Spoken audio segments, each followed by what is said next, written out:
नाशिक जिल्ह्यातील 622 गावातील ग्रामपंचायतींवर येत्या 15 फेब्रुवारीपासून प्रशासक राज येणार आहे. पेठ, सुरगाणा हे 2 तालुके वगळता जिल्ह्यातील सर्वच तालुक्यात प्रशासक राज येणार आहे. 622 ग्रामपंचायतींच्या निवडणुका 6 महिने लांबणीवर गेल्यात, त्यामुळे या गावांची जबाबदारी आता विस्तार अधिकाऱ्यांवर येणार. भारतीय जनता पार्टीचे नवनियुक्त राष्ट्रीय अध्यक्ष नितीन नवीन यांची दिल्ली शिवसेनेच्या खासदारांनी भेट घेतली. केंद्रीय मंत्री प्रतापराव जाधव, शिवसेना मुख्य प्रवक्ते खासदार नरेश मस्के, खासदार रवींद्र वायकर, खासदार संदीपान भुमरे, खासदार मिलिंद देवरा, प्रवक्ता शायना इन्सी हे मान्यवर यावेळी उपस्थित होते.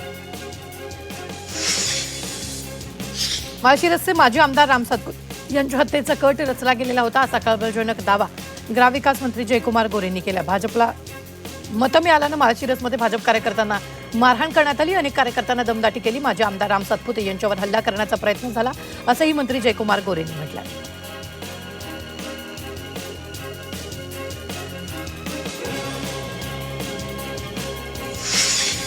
राम सातपुते यांच्या हत्येच्या खटाच्या आरोपावर माळशिरसचे आमदार उत्तम जानकरांनी टीका केली. निवडणुकीत फक्त धराधरी झाली, पण फार मोठा काही विषय नव्हता. निवडणुकीत अशा गोष्टी होतात असं सुद्धा त्यांनी म्हटलंय. हत्येचा कट रचण्याच्या आरोपाबाबत पालकमंत्री यांना जास्त माहिती असेल ते माहिती देतील, असंही जानकरांनी म्हटलं.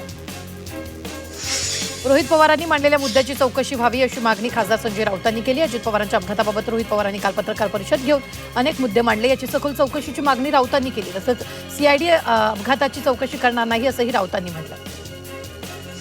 अजित पवारांना त्या नेत्यांमुळे उशीर झाला असेल तर चौकशी व्हावी अशी मागणी खासदार संजय राऊतांनी केली. पूर्व विदर्भातील तो नेता कोण हे तपासलं पाहिजे असं सुद्धा राऊतांनी म्हटलं. राज्यात शिक्षक पात्रता परीक्षा वर्षातून 2 वेळा घेण्याबाबत हालचाली सुरू झाल्यात देशभरात. तसंच राज्यात शिक्षक पात्रता परीक्षा अनिवार्य करण्यात आली. त्यामुळे शिक्षक पदासाठी टीईटी पात्रता महत्त्वाची अट ठरवण्यात आली आहे.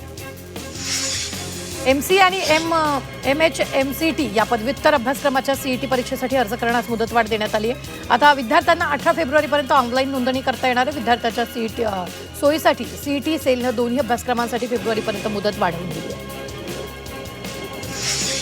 मुंबई जिल्ह्यात मुख्यमंत्री माझी शाळा सुंदर शाळा अशा टप्पा 3 अंतर्गत विभागीय स्तरावरील शाळांच्या मूल्यांकनासाठी आज अंतिम दिवस आहे. शाळांचा दर्जा उंचावण्यासाठी आणि गुणवत्तापूर्ण शिक्षणाला चालना देण्यासाठी हा उपक्रम राबवण्यात येतोय. मुंबई विद्यापीठातील BSc आणि MSc अभ्यासक्रमाच्या विद्यार्थ्यांना आता आधुनिक यंत्रसामुग्रीवर प्रत्यक्ष काम करण्याचा अनुभव मिळणार आहे. या ठिकाणी पेंट स्प्रे बूथ आणि मेटल प्रिट्रीटमेंट सिम्युलेशन युनिटची सुविधा देण्यात आली. त्यामुळे विद्यार्थ्यांना आधुनिक यंत्रसामुग्रीवर प्रत्यक्ष काम करण्याचा अनुभव मिळणार आहे. RTE अंतर्गत यंदा मुंबई शाळांच्या नोंदणी प्रक्रियेदरम्यान एकूण 27 शाळा वगळल्या आहेत. त्यापैकी 11 अधिकृत शाळा असल्याचा प्रकार समोर आलेला आहे. तर 325 शाळा पात्र ठरल्याची माहिती पालिकेच्या शिक्षण विभागाने दिली आहे.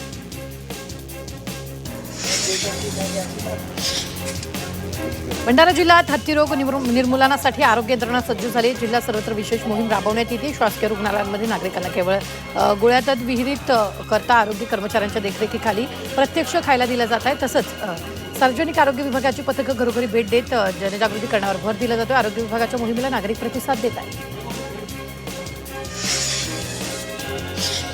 मुंबई महापालिकेच्या केईम रुग्णालयातील शवविच्छेदन केंद्राचं नामकरण आता शवचिकित्सा केंद्र असं करण्यात आले. शवविच्छेदन या शब्दाचा अर्थ वेगळ्या संदर्भात घेतला जात असल्यानं समजतात गैरसमज निर्माण होण्याची शक्यता आहे. ही बाब लक्षात घेऊन केंद्राचं नाव बदलण्यात आलं. डहाणूच्या वेदांता वैद्यकीय महाविद्यालयामध्ये शिकणाऱ्या विद्यार्थ्यांनी एकाला जीवनदान दिले. मुंबई गोवा विमान प्रवासादरम्यान एका प्रवाशाला श्वसनाचा त्रास उद्भवल्यानं MBBS विद्यार्थ्यांनी आर्यन लोलियेकरनं लगेच त्याला प्रथमोपचार दिले आणि त्याचा जीव वाचवला. आर्यन कृतीनं त्याच्यावर कौतुकाचं वर्षाव होतं. कोल्हापूर जिल्ह्यातील तब्बल 99,000 लाडक्या बहिणींची KYC चुकली आहे. त्यामुळे जोपर्यंत पुन्हा KYC अपडेट करणार नाही तोपर्यंत या लाडक्या बहिणींना लाभापासून वंचित राहावं लागणार आहे. तसंच KYC चुकलेल्या लाडक्या बहिणींची नव्यानं माहिती तातडीनं भरून घेण्याच्या सूचना प्रशासनानं दिल्या.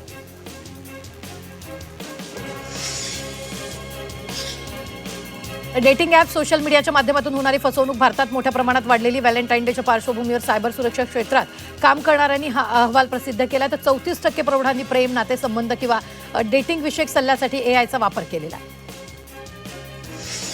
केंद्र सरकारनं 5 कामगार कायदे बदलल्यानं त्याला सेंट्रल ट्रेड युनियननं तीव्र विरोध करण्यासाठी उद्या देशातील राष्ट्रीयकृत बँकांचे कर्मचारी संपावर जाणार आहेत. नाशिक शहरातील 1,500 कर्मचारी या संपात सहभागी होणार आहेत. अधिकारी मात्र या संपात नसले तरी कामकाजासाठी कर्मचारीच उपलब्ध नसल्यानं बँकांच्या कामावर परिणाम होणार आहे. मुंबईतील मानखुर्द चेंबूरमध्ये उद्या पाणीपुरवठा बंद राहील. पाणीपुरवठ्यामध्ये सुधारणा करण्यासाठी महापालिका विविध उपाययोजना करते, त्यामुळे उद्यापासून 30 तासांसाठी पाणीपुरवठा बंद ठेवण्यात येईल. मणिपूरमध्ये पुन्हा हिंसाचार उफाळून आलाय. उखरुल जिल्ह्यात अनेक घरांना आग लावण्याच्या घटना घडल्यात. वाढत्या हिंसाचाराच्या पार्श्वभूमीवर राज्य सरकारनं जिल्ह्यातील इंटरनेट सेवा 5 दिवसांसाठी बंद ठेवण्याचा निर्णय घेतला. शाळेतून घरी जाणाऱ्या 16 वर्षाची मुकलीवर 5 नराधमांनी सामूहिक अत्याचार केल्याची धक्कादायक घटना घडली. अमरावतीच्या चांदूर रेल्वे पोलीस ठाण्याच्या हद्दीत ही घटना घडली आहे. पीडित चिमुकली शाळेतून घरी जात असताना 5ही आरोपींनी हे कृत्य केले. या प्रकरणी 5ही नराधमांविरोधात गुन्हा दाखल करण्यात आला. आंध्र प्रदेशातल्या तिरुमला मंदिरात प्रसादाच्या लाडवांशी संबंधित तूप भेसळ घोटाळ्याच्या चौकशी सुरू आहे. सक्तवसुली संचालनालयानं आर्थिक गैरव्यवहार प्रतिबंध कायद्याअंतर्गत गुन्हा दाखल केला. या प्रकरणात तिरुमला तिरुपती देवस्थानचे 9 अधिकारी आणि 5 दुग्ध तज्ज्ञांसह 36 जणांना आरोपी ठरवलेला आहे. भंडाराच्या लाखनी तालुक्यात सेतू केंद्राच्या चालकाला अटक करण्यात आली आहे. 11,000ची लाच मागितल्याप्रकरणी अटकेची कारवाई करण्यात आली आहे. नोंदणीकृत बांधकाम कामगाराच्या मुलांची मूळ कागदपत्र परत देण्यासाठी लाच मागितल्यानं कारवाई केली आहे. या कारवाईमुळे लाखनी परिसरात खळबळ उडाली. नाशिकमध्ये सायबर गुन्हेगारांनी एका व्यक्तीला 10,38,480 रुपयांचा गंडा घातलाय. शेअर ट्रेडिंगमध्ये जादा नफ्याचा आमिष दाखवून ऑनलाईन गंडा घातलाय. या प्रकरणी सायबर पोलिसांनी अज्ञात व्यक्तीविरोधात फसवणुकीचा गुन्हा दाखल केला. गोव्याच्या बीचवर पर्यटकाचे परवानगीशिवाय फोटो काढणं महागात पडणारे. गोव्यात विदेशी अथवा देशी पर्यटकाचा आता त्यांच्या परवानगीशिवाय फोटो किंवा सेल्फी काढता येणार नाही. पर्यटकांना फोटो किंवा सेल्फीसाठी त्रास दिल्यास अशा हुल्लडबाजांना अटक करत कलम 170 अंतर्गत कारवाई होणार. पंढरपूर तालुक्यातल्या गोपाळपुरात हळदी कुंकू कार्यक्रमात चोरीला गेलेले दागिने चोरांना पोलिसांनी अटक केली आहे. 8,25,000 रुपयांचे हे सोन्याचे दागिने होते. सीसीटीव्ही आणि गोपनीय माहितीच्या आधारे मंगळवेढ्यातल्या एका व्यावसायिकाला ताब्यात घेऊन त्याच्याकडून हे दागिने पोलिसांनी जप्त केले. राष्ट्रवादी काँग्रेसचे नेते बाबा सिद्दीकी यांच्या हत्येप्रकरणी विशेष न्यायालयानं 27 आरोपींविरोधात मकोका आणि बीएनएस अंतर्गत आरोप निश्चिती केली. 12 ऑक्टोबर 2024 रोजी वांद्रे पूर्वमध्ये बाबा सिद्दीकींची गोळ्या झाडून हत्या करण्यात आली. नाशिक शहर आणि परिसरात ऋतुबदलाचे संकेत आता निसर्गाकडून मिळू लागलेले. उन्हाळ्याची चाहूल लागण्यास सुरुवात झाली आहे. कमाल तापमानात मागील 4 ते 5 दिवसापासून वाढ होत असून मंगळवारी तापमानाचा पारा 32.8°C स्थिरावलेला आहे. मुंबईत रेल्वे गाड्यांमधील प्रवासात दररोज 7 प्रवासी जखमी झाले तर 6 प्रवाशांचा मृत्यू होतोय. 2025 मधील अपघाताच्या आकडेवारीवरून हे वास्तव उघडकीस आलेलं आहे.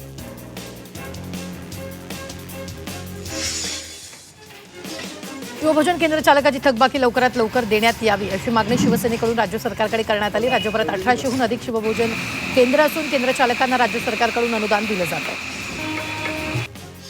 केंद्र सरकारनं अधिकृत कार्यक्रमांमध्ये वंदे मातरम गाण्यासाठी नवीन मार्गदर्शक तत्व जारी केले. ते एकूण 3 मिनिटं आणि 10 सेकंद कालावधी असलेल्या गाण्याच्या 6 कडव्यांना आता सरकारी कार्यक्रमांसाठी अनिवार्य करण्यात आले.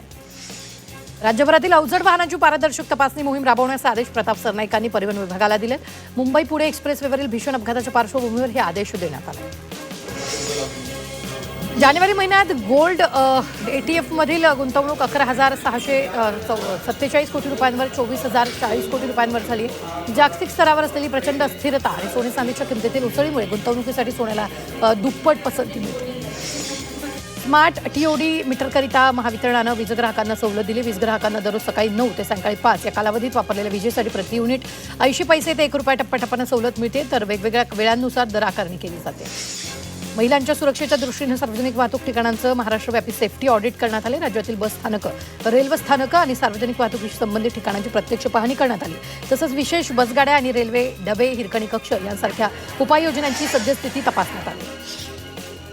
म्हाडाच्या पुणे मंडळाकडून येत्या मार्चमध्ये 3,000 परवडणाऱ्या घरांच्या विक्रीसाठी लॉटरी काढण्यात येणार आहे. पुणे मंडळाचे सभापती शिवाजीराव आढळराव पाटील यांनी ही घोषणा केली. गेल्या 2.5 वर्षात पुणे मंडळानं काढलेली 7वी लॉटरी असून मोठ्या प्रमाणात परवडणारी घरं उपलब्ध करून दिली आहे.